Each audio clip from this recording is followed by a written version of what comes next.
First and foremost, we met when I was going to college. He was doing French. I was doing something else in town, and we just met, and it was first love at first sight. And before it was too long, we were together. We didn't wed in a church wedding, but we started staying as a man. And I think these things happen nowadays, though I wouldn't advise any other girl out there to go and start staying, because I think sometimes love blinds us. So from there, we started a family. And I stayed with him for 10 years before he left for Esther. And Quincy is an amazing person. There's this notion that is out there, and it's so amazing that people can just pick one person out of the two and paint this other one as if he came from hell. Yes, we have our deep differences because of what happened, but because we have our deep differences, I can't just now start saying he's an animal. No, I could not have stayed with an animal. I could not have stayed with someone who is a killer. And in the first place, he could have killed my own. Why didn't he kill his own? And I have stayed with him, with those children, for 10 good years.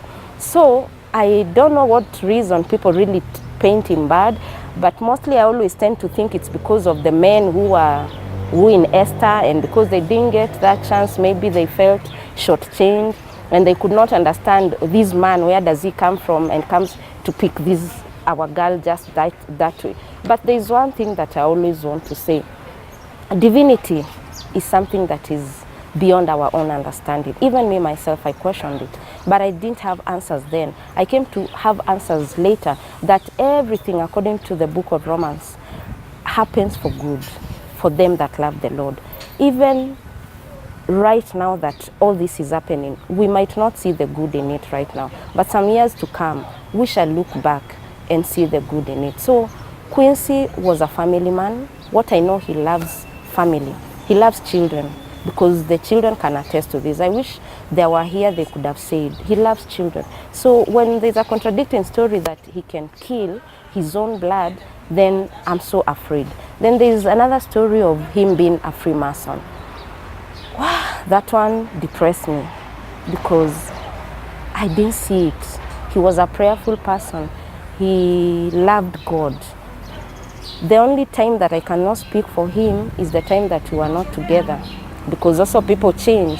But the time I was with him, I didn't see those traits. We used to pray. He's the one who encouraged me to love God. When I met him, I never used to love God with a passion like I knew. Yes, he was a Jehovah's Witness, and I didn't like Jehovah's Witnesses by that time, but he would talk to me about God. He would tell me about the virtues of a wife, of a good wife, based on the Bible. So these other stories are stories that have been cooked, microwaved, and people have their own reasons why they talk, because there are people who hate for no reason. Just because someone has not gotten the thing they want, or simply because someone who they think does not deserve such a position takes a position, they think that this person does not deserve it, and so they will tarnish. It happens all over, in politics, anywhere it happens. Having stayed with him for 10 years in marriage, I didn't see that one coming. In fact, even I didn't believe that a day would come and we would not be together. And when I remember very well that year, we had just come from our home to do an introduction so that he can come to pay dowry. So that was now like February, and all hell is breaking loose. So I was trying to connect. We are just from home, and this man is gone and is married, and I'm not connecting. So I went into denial, like, no, this could not be happening. So let me just give it some time. He's coming back home, because the person I used to know and the person now I was seeing was two different people. And so the time he came, I was really aspiring for him to talk, or waiting for him to tell me something about it. But he never discussed it, though he would continue doing his responsibilities. So I kept on waiting and waiting, until one day I just mentioned about the child. How is your baby? How is your child? And he just said he's fine.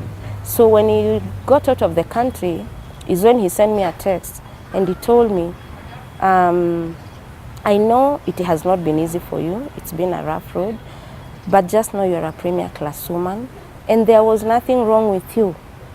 Yeah, there was nothing wrong with you.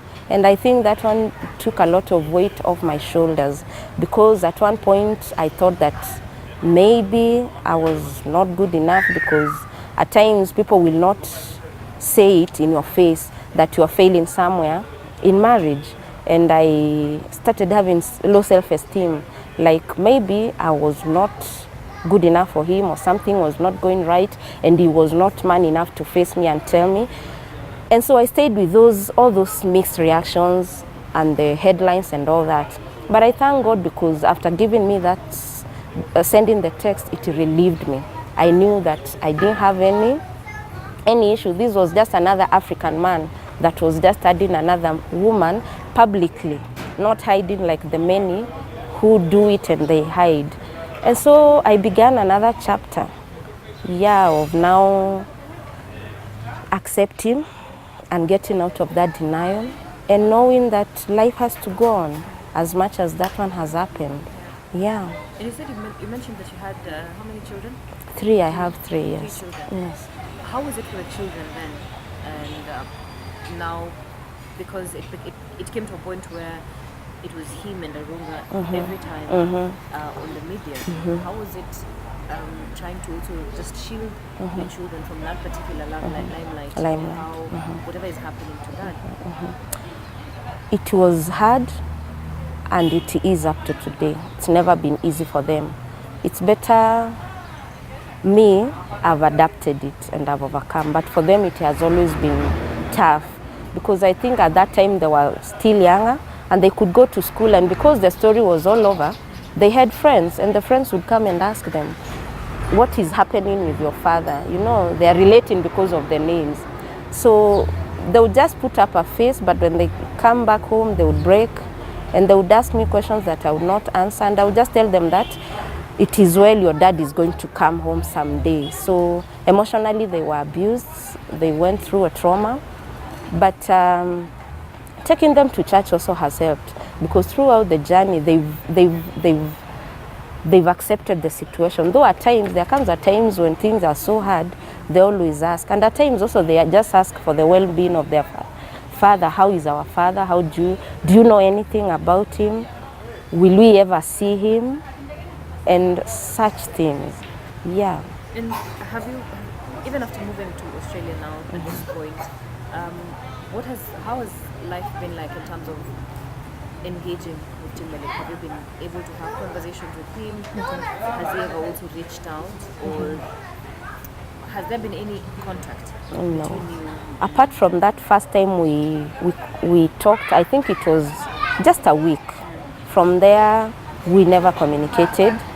In fact, now it's through media that I'm learning all this.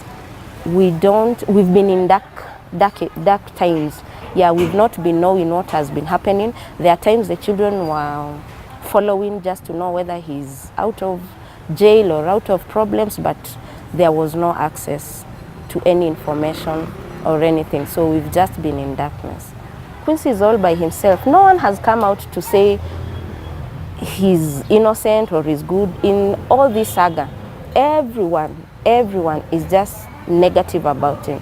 And as I've said again and again, we have our deep issues, but I cannot paint him bad because the public is painting him bad. At times, it's better to stand on your own or alone and speak the right thing, rather than join a multitude and speak about someone badly when you know deep inside of you it's not right.